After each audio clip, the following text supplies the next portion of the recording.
है। भारतीय जनता पार्टी को तकलीफ तब होती है कि आपकी पार्टी से कौन क्यों लड़ रहा है। आप अपने दामन में नहीं झांकते कि हमारे यहाँ बड़े बड़े शीर्ष नेताओं के पुत्र आगे आके लड़ रहे हैं। कोई ब्लॉक प्रमुखी लड़ रहा है, कोई जिला पंचायती लड़ रहा है, कोई विधानसभा का चुनाव लड़ रहा है, किसी को लोकसभा में नहीं। अपना परिवारवाद नहीं देखता, विपक्ष में कौन क्यों इस सीट पे लड़ रहा है।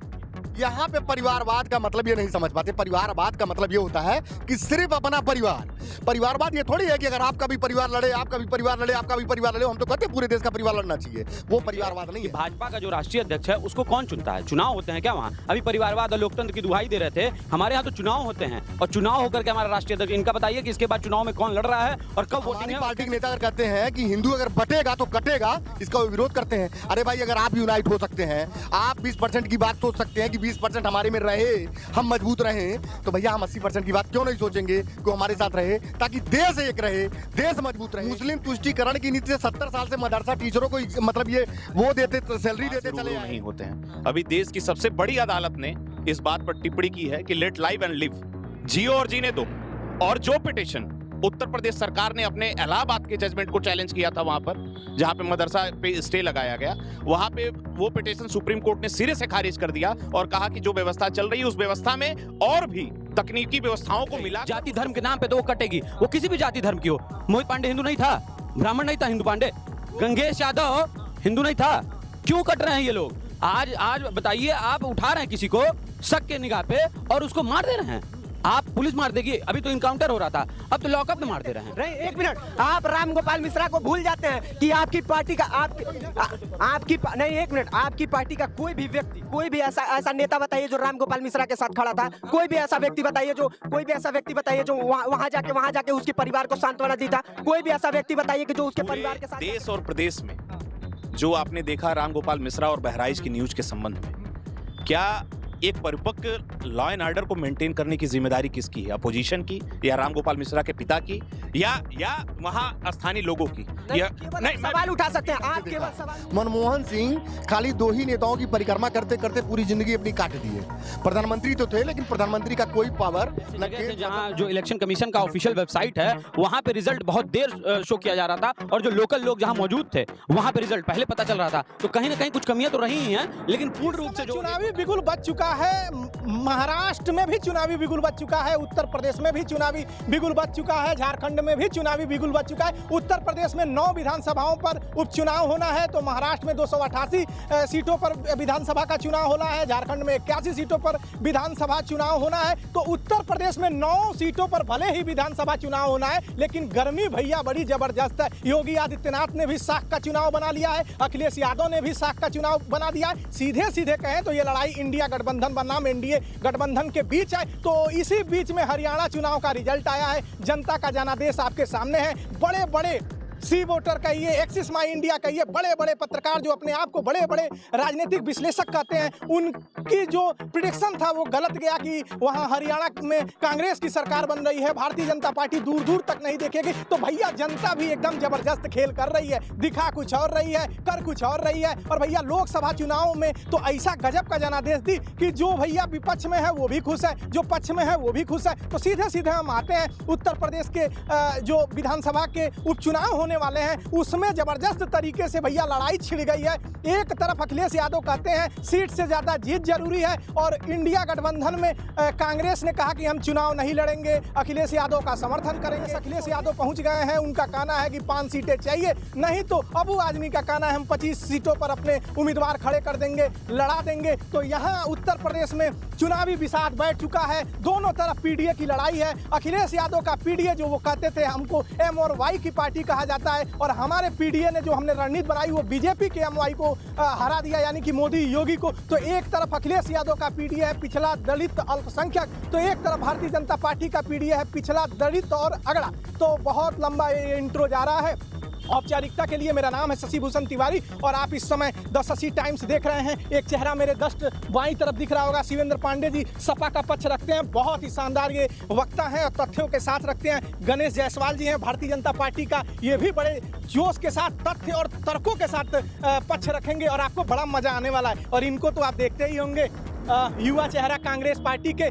आप गोरखपुर में देख रहे हैं, ये कब बनारस होंगे, कब झारखंड होंगे, कब महाराष्ट्र होंगे, ये यही जानते हैं। बस ये लिखते हैं, बाय बाय गोरखपुर निकल जाते हैं। युवा और जोशीले कांग्रेस के प्रवक्ता हैं और ये किसान कांग्रेस के प्रदेश सचिव हैं। शानदार ये भी बोलते हैं और ये भी भारतीय जनता पार्टी की विचारधारा को मानते हैं। तो सब लोगों का हमारे चैनल पे स्वागत है। शिवेंद्र जी से शुरू करेंगे, बड़ा ज़्यादा दिन बाद मुलाकात हो रही है। अधिवक्ता हैं, बुद्धिजीवी लोग हैं। शिवेंद्र जी कर रहे हैं और आप कह रहे हैं पीडीए से भारतीय जनता घबराई हुई है। भारतीय जनता पार्टी का एक नारा है, बटोगे तो कटोगे। और एक तरफ कांग्रेस ने आपको अभी तक मेरी जानकारी है 2 से ज़्यादा सीटें आपको नहीं मिली, आप 5 सीटें मांग रहे हैं और आप वहाँ कह रहे हैं कि राजनीति में त्याग वाग ऐसी कोई चीज़ नहीं होती है। तो जनता जानना चाहती है शिवेंद्र जी, इस प्यार को क्या नाम दें? नहीं, 2 बातें हैं। महाराष्ट्र चुनाव को अभी आप देख लें, हरियाणा का जो चुनाव भी था उसको देख लें, और इन दोनों चुनावों से जो सबसे ज़्यादा महत्वपूर्ण है, आने वाले देश के भविष्य की दिशा और दशा तय करने वाला चुनाव, उत्तर प्रदेश का उपचुनाव। आप कहीं ना कहीं मीडिया में जुड़े हैं और देखते हैं तो आपको यह पता होगा कि मुख्य विधानसभाओं चुनाव से ज़्यादा गूंज उत्तर प्रदेश के उपचुनाव की गूंज है। कांग्रेस और सपा और अन्य हमारे सहयोगी दल जो महागठबंधन के साथी हैं, पूर्व में जो हमने लोकसभा का चुनाव लड़ा और आने वाले समय में जो चुनाव हम लड़ रहे हैं, हमारी रणनीति किसी चाय की दुकान पर नहीं तय होती। इसकी पार्लियामेंट्री कमेटी, हमारे पार्टी के प्रदेश अध्यक्ष, हमारे पार्टी का राष्ट्रीय फोरम है और उस राष्ट्रीय फोरम में हम ये डिसाइड करते हैं कि हमको कहाँ की सीट किस वर्ग को देनी है, किस जाति को देनी है, किस समुदाय को देनी है। सभी तथ्यों और समीकरणों के आधार पर टिकट डिसाइड होता है, किस पार्टी का कौन सा प्रत्याशी हमारे साथ रहेगा। हमने और कांग्रेस ने, यानी सपा और कांग्रेस ने इस बात को बहुत मुखर होकर कहा है कि इसमें कोई भी भिन्नता ऐसी नहीं है कि जिससे आप इस चीज को कह सकें कि नहीं ये दोनों पार्टी साथ नहीं, महागठबंधन पूर्ण। आप अच्छा बोलेंगे, हमको उम्मीद है आप घुमाएंगे भी हमारे प्रश्न। सुन लीजिए मेरी पूरी बात, सुनिए। सोशल मीडिया पे आप जो कुछ बोल जाते हैं, जो है वो भारतीय जनता पार्टी ने सबसे पहले उपचुनाव में कर दिया। उनकी हार पहले ही हो चुकी है प्रभु श्री राम के आशीर्वाद से। अयोध्या की वही सीट जिसको वो सबसे पहले सरेंडर करके भाग चुके हैं, मिल चलेगा। सोशल मीडिया है, आप जो कुछ बोल देते हैं वो दर्ज हो जाता है। तो अजय राय ने कहा कि 50-50 पे लड़ाई है। वो मझवा मांग रहे थे, खैर मांग रहे थे, गाजियाबाद मांग रहे थे, फूलपुर मांग रहे थे, वो 5 सीटें मांग रहे थे। और आपका कहना है कि हमारी जो भी फैसले होते हैं चाय की दुकान पे नहीं होते, सारी पार्टियों के पार्लियामेंट की जो बोर्ड है हाँ वही तय करती है। तो ऐसा क्या हुआ? जनता जानना चाहती है कि इतना प्यार दिख रहा था, बंधुत्व दिख रहा था, 2 युवाओं की जोड़ी दिख रही थी, आप लोगों ने कमाल किया भी। तो आपने साइकिल से कांग्रेस को क्यों? अभी आपको कहाँ दुश्वारी कहाँ दिखना शुरू हो गई? हमने कहा ये हम डिसाइड करते हैं हमको कैसे चुनाव लड़ना है। हमने लोकसभा का चुनाव लड़ा तो क्या लोकसभा की 80 सीटों पे कांग्रेस 40 पे और क्या सपा ने 40 पे लड़ा? नहीं, ये फैक्टर हम डिसाइड करते हैं कि कौन सा कॉन्स्टिट्यूशन क्षेत्र, कौन सी लोकसभा क्षेत्र या विधानसभा क्षेत्र में क्या हमारा समीकरण बैठेगा, किस तरह से हम साथ रहेंगे। इसमें इस बात को बहुत ही आपके चैनल के माध्यम से मैं स्पष्ट कर दूं, गोरखपुर के सभी क्षेत्रीय चैनल के माध्यम से मैं इस बात को स्पष्ट करूं कि हमारे अंदर कोई भिन्नता नहीं है। हम बहुत ही मजबूती के साथ एक विपक्ष के तौर पर भारतीय जनता पार्टी को आने वाले चुनाव में आ रहे हैं। आप लोग कहते थे 50-50 5 सीटों पर हम चुनाव लड़ेंगे, मजबूती से लड़ेंगे, और अजय राय ने तो बता भी दिया था कि वो कहां से लड़ेंगे। ऐसा क्या हुआ कि आपको सपा ने साइकिल से उतार दिया? देखिए, हमारी पार्टी भाजपा की तरह नरेंद्र मोदी और अमित शाह के कहने पे सिर्फ नहीं चलती है। हमारे यहाँ सिर्फ 2 ही मालिक नहीं हैं। हमारे यहाँ जो कार्यकर्ता है वो भी मालिक है और जो शीर्ष पे बैठे नेता हैं वो भी मालिक हैं। तो सभी लोग बैठ करके तय करते हैं। अजय राय जी हमारे प्रदेश अध्यक्ष हैं, उन्होंने शीर्ष नेतृत्व को भेजा कि हमारी इस पर तैयारी है, हम इस पर बढ़िया लड़ सकते हैं। शीर्ष नेतृत्व ने तय किया नहीं, हमें उपचुनाव में सहयोग करना है। हम चाहते हैं, आज लड़ाई ये नहीं है कि हम कितनी सीटों पर लड़ते हैं, आज लड़ाई ये है जो उत्तर प्रदेश की स्थिति है, जो बदहाल स्थिति है, जो लचर कानून व्यवस्था है, अपने आप को छिपाने के लिए जो लचर कानून व्यवस्था है इनकाउंटर कर देना। अभी मैं आपका ध्यान आकर्षित करना चाहता हूं लखनऊ वाली घटना पे। क्या हुआ मोहित पांडे के साथ, गंगेश यादव के साथ क्या हुआ? इतनी विपरीत परिस्थितियां उत्तर प्रदेश में कि आम लोग आज डर और भय के माहौल में। आप अभी, मुझे ये ज्ञात नहीं है कि मैं कुछ बोल रहा हूं, शायद अगले 5 मिनट में मेरे घर बुलडोजर चल जाएगा, मुझे तो जानकारी नहीं है। आज की स्थिति ये हो गई है। नहीं घुमा नहीं, पूरी बात मैं इस पे आइएगा, अभी वीडियो आराम से 10 मिनट नहीं चलेगा। जानते हैं मैं लंबा वीडियो बनाता हूँ, सुन लीजिए मेरी पूरी बात। अजय राय छोटे नेता है नहीं, प्रदेश के अध्यक्ष हैं, उन्होंने कहा 50-50 पर हम लड़ेंगे। एक बात और आती है, ये चौक चौराहों पर चल रही है, हर जगह बातें, जहां आप मजबूत हैं वहां विपक्ष को घुसने नहीं देते हैं। सुनिए, दिल्ली में आप आम आदमी पार्टी से चुनाव लड़ते हैं लेकिन के साथ लड़ते हैं, हरियाणा में उनको 1 सीट नहीं देते हैं, पंजाब में आप सीट नहीं देते हैं। अखिलेश यादव का लोगों ने कहा कि बड़ा दिल है। आपने मध्य प्रदेश में कहा कि अखिलेश आपके नेताओं ने कहा कोई सीट नहीं दी। आपने हरियाणा में दीपेंद्र हुड्डा ने कहा कि उनका क्या है यहाँ पर। तो देखिए ये सारी बातें जो आप कह रहे हैं, आप एक बात को अगर समझेंगे तो आपको समझ में आएगा कि जो शीर्ष नेतृत्व है वो बैठ करके, एक बोर्ड है, वो पूरी चयन समिति है, वो बैठ करके आज सिर्फ ये जरूरी नहीं है कि हम कितने सीटों पे लड़ते हैं या कितने सीटें हमारी अधिक हैं या सपा की अधिक है। एक इंडिया गठबंधन के तहत सभी पार्टियां हैं। आज हमारी जो लड़ाई है वो इस सरकार के खिलाफ है, जो ये वर्तमान में सरकार है केंद्र में, उसके खिलाफ हमारी लड़ाई है कि किस प्रकार से वो जिस तरीके से दमन कर रही है लोगों का, उसके खिलाफ हम क्या करें जिससे आगे बढ़ सके।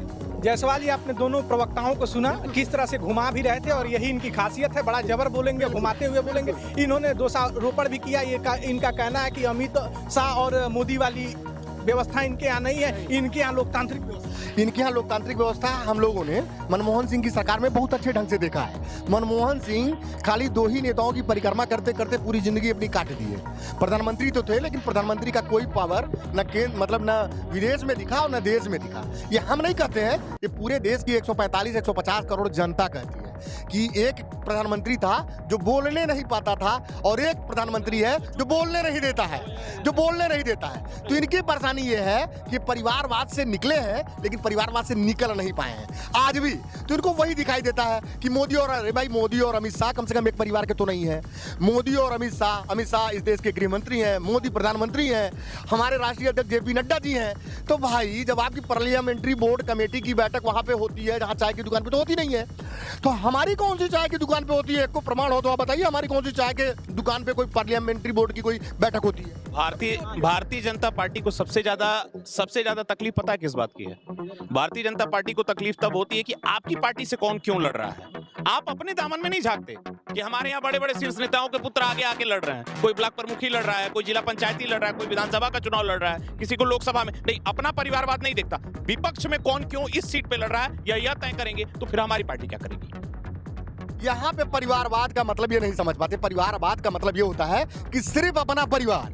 परिवारवाद ये थोड़ी है कि अगर आपका भी परिवार लड़े, आपका भी परिवार लड़े, आपका भी परिवार लड़े। हम तो कहते हैं पूरे देश का परिवार लड़ना चाहिए, वो परिवारवाद नहीं है। हमारा परिवारवाद एक ब्रॉड क्षेत्र में फैला हुआ परिवारवाद है। इनकी थ्योरी अलग अलग एकदम थ्योरी है, समझ से परे है। आप ये हमको सिर्फ एक सवाल का जवाब दे दीजिए कि भाजपा का जो राष्ट्रीय अध्यक्ष है उसको कौन चुनता है? चुनाव होते हैं क्या वहाँ? अभी परिवारवाद और लोकतंत्र की दुहाई दे रहे थे, हमारे यहाँ तो चुनाव होते हैं और चुनाव होकर के हमारा राष्ट्रीय अध्यक्ष। इनका बताइए कि इसके बाद चुनाव में कौन लड़ रहा है और कब वोटिंग है और कैसे चुना जाएगा राष्ट्रीय अध्यक्ष? अच्छा, आप कैसे देखते हैं इनके वहाँ? एक तरफ आप तो सचिव हैं, कांग्रेस किसान कांग्रेस के उत्तर प्रदेश के सचिव बनाए गए हैं। आप लोग कह रहे थे, हम ही से आपकी बात होती कि 5 सीटें हैं, हमको प्रचार करना है, और यहाँ सपा ने आपको साइकिल से उतार दिया। सपा ने नहीं उतारा, हमारे शीर्ष नेतृत्व ने जो वो किया है। नहीं, अपने कैसे उतरे? हमारे शीर्ष नेतृत्व ने जो फैसला लिया है उसका पालन करेंगे। और रही बात परिवारवाद की, तो अमित शाह के लड़के क्या क्रिकेट का बल्ला खींचे हैं कभी? उनको आपने सुने पहले पूरी बात सुनिए। अमित शाह क्या हैं? अमित शाह के लड़के क्या हैं? उनको आपने उसका BCCI का वो अध्यक्ष बनाया है। और आपका राजनाथ सिंह जी के लड़के क्या हैं? आपका अध्यक्ष को आपका अमित शाह ढकेल देते हैं। राष्ट्रीय अध्यक्ष को अमित शाह आप देखे होंगे टीवी में भी। आपके रणनीति का हिस्सा है। हाँ, यहाँ रणनीति, हमारे रणनीति के जो शीर्ष नेतृत्व हमारा जो रणनीति लेता है, हम लोग उसके साथ रहते हैं। महाराष्ट्र में सपा को सीट क्यों नहीं दे रहे हैं? अब हमारा शीर्ष नेतृत्व क्या कह रहे हैं? चाचा जी अभी बता रहे हैं हमारे कि जैसे कि अमित शाह जो हमारे राष्ट्रीय या बीजेपी के जो गृह मंत्री हैं, उन्होंने बताया कि जो उनके लड़के हैं वो ICC के और BCCI के अभी अध्यक्ष हुए हैं। तो BCCI भारत का है। चलिए मैं मान लेता हूं कि अमित शाह के होते हुए गृह मंत्री हैं और वहां उनको BCCI का अध्यक्ष बना गया, लेकिन ICC तो भारत का नहीं है। ICC यानी इंटरनेशनल क्रिकेट चैंपियनशिप, वहाँ तो अपने भारत का नहीं चलता है। वहाँ का जब वो अध्यक्ष बन सकता है तो यानी अमित शाह वहाँ भी जा रहे हैं। या हर जगह ये लोग बता देते हैं कि भाजपा सबको अपने परिवारवाद में उसको बैठा दे रहा है। क्या मतलब, कुछ समझ नहीं आता। आपसे मेरा सीधे सवाल है, आप कहते थे कि हरियाणा में आपकी हवा चल रही है। योगेंद्र यादव ने कहा कि 3 संभावनाएं हो सकती हैं, या तो हवा चलेगी, या तो सुनामी चलेगी, या तो लहर आ रही है। और जितने भी सर्वे थे उन्होंने कहा कि कांग्रेस की सरकार बन रही है। एक तरफ जिस 2 बड़े हथियार से आप भारतीय जनता पार्टी को घेरते थे, इनके नेताओं ने भी आग में घी डालने का काम किया कि 400 सीटें आएंगी तो संविधान को बदलने की हम सोचेंगे। इस तरह के बयान है, आपने इसको खूब भुनाया। भारतीय जनता पार्टी 80 से 33 पर आ गई। और यही जब अमेरिका में जाते हैं राहुल गांधी तो कहते हैं सारी व्यवस्थाएं ठीक हो जाएंगी, सब कुछ बेहतर हो जाएगा, तो हम आरक्षण को हटाने के बारे में सोचेंगे। और जब क्रिटिसाइज होने लगते हैं तो कहते हैं कि आरक्षण को हम 50% से ऊपर लेके जाएंगे। इसी हथियार को भारतीय जनता पार्टी ने अपना हथियार बना लिया। और हरियाणा में जहां आपकी लहर चल रही थी, सुनामी चल रही थी, जवान आपके साथ था, किसान आपके साथ था, पहलवान आपके साथ था, अग्निवीर का मुद्दा आपके साथ था, आपको मुंह की खानी पड़ी। देखिए, हरियाणा को लेकर के मैं एक बात स्पष्ट करना चाहता हूं कि हरियाणा में जो रिजल्ट आए हैं वो सभी के लिए आश्चर्यचकित थे। मतलब मीडिया के लिए नहीं, सभी के लिए, जनता के लिए भी, कि इस तरीके से कैसे रिजल्ट आ सकता है। लेकिन हम मानते हैं बिल्कुल, अगर रिजल्ट आया है तो मैं बिल्कुल ईवीएम को दोष नहीं दूंगा कि ईवीएम की वजह से ऐसा हुआ या तमाम चीजें। लेकिन हमारी कुछ कमियां रह गई, शायद हम जनता तक उस तरह से नहीं पहुंच पाए। जनता की उम्मीदें हमसे ज्यादा हैं, भाजपा से ज्यादा उम्मीदें हमारी जनता को कांग्रेस से हैं, वहां रही हैं और शुरू से रही हैं। लेकिन हमारी कुछ कमियां हैं, हम इसको दूर करेंगे आने वाले चुनावों में। सारे फैसलों को कहते हैं कि शीर्ष नेतृत्व जो कह रहा है हम कह रहे हैं, आपके शीर्ष नेतृत्व ने ही कहा। पवन खेड़ा शीर्ष नेतृत्व है, जयराम रमेश अब उससे बड़ा कोई नेता नहीं है। उन्होंने कहा कि जहां जहां 99% ईवीएम चार थी वहां भारतीय जनता पार्टी जीतती है, और जहां जहां ईवीएम 70% से नीचे चार थी वहां कांग्रेस जीतती है। ये तंत्र की जीत है, लोकतंत्र की हार है। यहाँ ईवीएम का अपहरण किया जा रहा है, और एक तरफ आदित्य शुक्ला कहते हैं कि हम ईवीएम को देखिए, ये लेकिन आप ये बात मानेंगे बिल्कुल कि तमाम ऐसे जगह थे जहां जो इलेक्शन कमीशन का ऑफिशियल वेबसाइट है वहां पे रिजल्ट बहुत देर शो किया जा रहा था, और जो लोकल लोग जहां मौजूद थे वहां पे रिजल्ट पहले पता चल रहा था। तो कहीं ना कहीं कुछ कमियां तो रही ही हैं, लेकिन पूर्ण रूप से जो एक होता है कि मैं पूर्ण रूप से उसको ईवीएम को अगर गलत ठहराऊं तो ये गलत होगा। मैं ये कहता हूं कि वहां हमारी तमाम कमियां रही हैं, लेकिन ईवीएम भी कहीं ना कहीं उसके लिए दोषी है। अखिलेश यादव ने कहा कि आप लोग अयोध्या के बाद सो नहीं पा रहे हैं, जब करवट बदल रहे हैं तो आप सोच रहे हैं कि हम कैसे यूपी हार गए, और जैसे ही दूसरा करवट बदल रहे हैं आप सोच रहे हैं कि अयोध्या कैसे हार गए। आप पीडीए का काट नहीं ढूंढ पा रहे हैं। अखिलेश यादव का कहना है कि सबसे ज्यादा भ्रष्टाचार आपके समय है, आप लोग पीडीए से जलते हैं। उनका कहना है कि पीडीए न बटेगा न कटेगा। देखिए, अब आपने सही बात बोली। उन्होंने कहा पीडीए न बटेगा न कटेगा, और वही कहते हैं कि हिंदू अगर बटेगा, मतलब हमारी पार्टी के नेता अगर कहते हैं कि हिंदू अगर बटेगा तो कटेगा, इसका विरोध करते हैं। अरे भाई, अगर आप यूनाइट हो सकते हैं, आप 20% की बात सोच सकते हैं कि 20% हमारे में रहे, हम मजबूत रहें, तो भैया हम 80% की बात क्यों नहीं सोचेंगे कि हमारे साथ रहे, ताकि देश एक रहे, देश मजबूत रहे, देश अखंड रहे। तो उसमें क्या का कहना आप हिंदू मुस्लिम कर रहे हैं? हम हिंदू मुस्लिम कर रहे हैं। मुस्लिम तुष्टीकरण की नीति से 70 साल से मदरसा टीचरों को मतलब ये वो देते, सैलरी देते चले आए। वो जो है बाउंड्री वाल बनवाते चले आए कब्रिस्तान का। वो जो है महिमा मंडित करते चले आए। सारे मतलब जितनी नियुक्तियां करते थे, सरकारी नियुक्तियां, उसमें ऐसे लगता था जैसे हम लोग बांग्लादेश, पाकिस्तान और अफगानिस्तान में बस रहे हो। इतने नेताओं का नाम मैं शुद्ध करूंगा आपको यहाँ पे। जो आपने कहा कि मदरसा, और ये मुझे लगता है कि भारतीय जनता पार्टी के जो भी तथाकथित आप प्रवक्ता हैं, आप अखबार से रूबरू नहीं होते हैं। अभी देश की सबसे बड़ी अदालत ने इस बात पर टिप्पणी की है कि लेट लाइव एंड लिव, जियो और जीने दो। और जो पिटीशन उत्तर प्रदेश सरकार ने अपने इलाहाबाद के जजमेंट को चैलेंज किया था, वहां पर जहां पे मदरसा पे स्टे लगाया गया, वहां पे वो पिटीशन सुप्रीम कोर्ट ने सिरे से खारिज कर दिया और कहा कि जो व्यवस्था चल रही है उस व्यवस्था में और भी तकनीकी व्यवस्थाओं को मिलाकर उसको सुदृढ़ कर उसको चलने दिया जाए। ठीक है, कॉन्स्टिट्यूशन में ये प्रोविजन है, कॉन्स्टिट्यूशन में ये प्रोविजन है कि प्रत्येक ऐसी संस्थाएं जो अपने आप को मानती हैं कि ठीक है हमारे लिए ये व्यवस्था होनी चाहिए। आपके यहाँ एक जीवंत उदाहरण है, यहाँ सेंट ड्यूस कॉलेज देख लीजिए, क्रिश्चियन का कॉलेज है। मैं बताना क्या चाह रहा हूँ, इनकी जो राजनीति है वो घूम फिर के तमाम विकासवाद, अखंडवाद और तमाम सारे फलाना ढिमकाना और बड़े बड़े रशिया और यहाँ की मीटिंग से आती है कहाँ, घूम फिर कर एक जगह आ जाती है। क्या? धर्म का तुष्टीकरण कर दो, बांट दो, लड़ा दो। नहीं, अमित शाह चला रहे हैं, कोई नहीं। इस देश को संविधान चलाता है, संविधान की व्यवस्था है और हम उसमें विश्वास रखते हैं। और दूसरा इस बात को सुप्रीम कोर्ट ने भी अपनी उस न्याय की मूर्ति के माध्यम से स्पष्ट किया जहां तलवार की जगह हाथ में संविधान दी। मैं इनकी बात से शुरू करता हूं। बटेंगे तो कटेंगे, बटेंगे तो कटेंगे। इन्होंने कहा ना बटेंगे तो कटेंगे, बटेंगे तो कटेंगे। तो इससे ये नहीं है कि हिंदू मुस्लिम है, ये जनता को कह रहे हैं। पूरी जनता अगर वो बट गई जाति धर्म के नाम पे तो वो कटेगी, वो किसी भी जाति धर्म की हो। मोहित पांडे हिंदू नहीं था, ब्राह्मण नहीं था हिंदू पांडे, गंगेश यादव हिंदू नहीं था। क्यों कट रहे हैं ये लोग? आज बताइए, आप उठा रहे हैं किसी को शक के निगाह पे और उसको मार दे रहे हैं। आप पुलिस मार देगी, अभी तो इनकाउंटर हो रहा था, अब तो लॉकअप में मार दे रहे हैं। इतनी बेरहमी से उसकी मौत हुई, उसको परिवार को राम गोपाल मिश्रा आप बहराइच भूल जाते हैं। नहीं, एक मिनट, आप राम गोपाल मिश्रा को भूल जाते हैं कि आपकी पार्टी का आपकी पार्टी का कोई भी व्यक्ति, कोई भी ऐसा नेता बताइए जो राम गोपाल मिश्रा के साथ खड़ा था। कोई भी ऐसा व्यक्ति बताइए जो वहां जाके उसके परिवार को सांत्वना दी था। कोई भी ऐसा व्यक्ति बताइए कि जो उसके परिवार के साथ जाके खड़ा रहा हो। एक सेकंड, नहीं, एक सेकंड। बड़ा ज्वलंत सवाल है और इस मुद्दे को बड़ी आसानी से नहीं कहा जा सकता। पूरे देश और प्रदेश में जो आपने देखा राम गोपाल मिश्रा और बहराइच की न्यूज के संबंध में, क्या एक परिपक्व लॉ एंड ऑर्डर को मेंटेन करने की जिम्मेदारी किसकी है? अपोजिशन की या रामगोपाल मिश्रा के पिता की या वहां स्थानीय लोगों की? या नहीं, सवाल उठा सकते हैं आप, केवल सवाल उठाते हैं। मत बोलिए, जब मैं बोलूंगा आप उसके बाद कंप्लीट कर, बीच में बोलेंगे तो मुझे भी मजबूरन बीच में बोलना पड़ेगा। यह जिम्मेदारी प्रशासन की थी। अगर आपने यह कह दिया कि एक संवेदनशील क्षेत्र, कौन कह रहा है रिपोर्ट? एलआईयू दे रही है, कौन कह रहा है? उनकी लोकल एजेंसीज दे रही हैं। अगर उस क्षेत्र से अगर कोई ऐसे विसर्जन हो रहा था तो क्या पुलिस प्रशासन वहां झक मार के बैठी थी? क्या आपके पास सिक्योरिटी फोर्सेस नहीं थे? आपके पास व्यवस्थाएं नहीं थी कि आप शांति व्यवस्था को बहाल कर सको? आप बड़े बड़े विश्व के पैमाने पर डंके पीट रहे हो कि हम रसिया जैसे देश को झुका देते हैं, और आपको बहराइच जैसा कांड नहीं हैंडल कर पा रहे हो आप? हाँ? आप उत्तर प्रदेश में कार्यवाहक डीजीपी से शासन चलवा रहे हो, आपके पास परमानेंट डीजीपी नहीं है। बहुत जरूरी